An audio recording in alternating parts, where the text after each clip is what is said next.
Welcome to The Last Breakfast. Please enjoy the video. In this video, I will explain how to sell a car in NFS Heat. Welcome back, racers. Today, we're diving into the garage to show you how to clear out some space and earn some extra cash. First things first, you'll need to access your garage.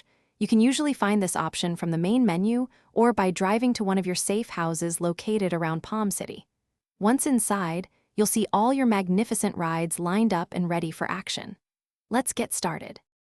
Now that you're in your garage, it's time to pick which ride you want to part ways with.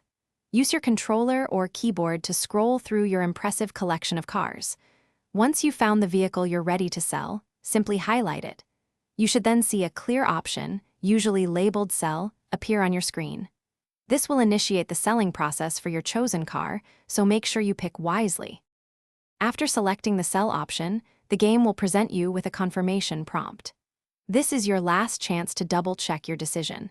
It will also clearly display the amount of in-game currency you'll receive for your car, which is typically a percentage of its original purchase price. For instance, a car bought for 200,000 credits might sell for around 50,000. Confirm the sale, and those credits will instantly be added to your bank. Before you start selling off your entire fleet, here are a few important tips. Never sell your very last car, as you'll need at least one vehicle to continue racing and exploring Palm City. It's best to sell cars you've outgrown, replaced with better models, or simply don't use anymore. Keep in mind that once a car is sold, it's gone forever, so make sure you're absolutely certain before confirming the transaction. Happy selling, racers! Thanks for watching. If this was helpful, leave a like and consider subscribing. See you next time.